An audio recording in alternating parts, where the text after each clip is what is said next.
Hello বন্ধুরা, আসসালামু আলাইকুম। এই যে আমার পিছনে দেখতেছেন একটা বড়ি গাছ। হ্যাঁ, এই যে এটা বড়ি গাছ। তো এই বড়ি গাছের উপকারিতা কি আমি বলতেছি। আসলে বড়ি গাছ হলো, খালি পেটে যদি আপনি এ, পাটাতে ফেইসা লস খেতে পারেন 1 মাস, তাহলে আপনার অ্যালার্জি চলে যাবে। হ্যাঁ, আপনাকে পরিপূর্ণতা অ্যালার্জি মুক্ত রাখবে। আসলে মানুষ মরলে আমরা বড়ি পাতাটা কিন্তু লাশ দোয়ানো হই যেন পবিত্র হই। আর জীবিত থাকলে এই বড়ি পাতার রস যদি আমরা খেতে পারি, তাহলে আলহামদুলিল্লাহ অ্যালার্জি শরীরে থাকবে না, রোগ বিমার শরীরে কম থাকবে।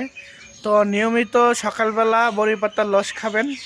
হ্যাঁ, তাহলে ইনশাল্লাহ অ্যালার্জি মুক্ত থাকবেন। এই যে এটা হলো বড়ি গাছ, এই যে বড়ি গাছটা। হ্যাঁ, এই যে দেখতেছেন বড়ি গাছ। তো অবশ্যই যাদের অ্যালার্জি আছে, হ্যাঁ, এই বড়ি গাছের রস সেবন করবেন। ইনশাআল্লাহ ইনশাআল্লাহ অবশ্যই ফল পাবেন, দেখবেন ইনশাআল্লাহ।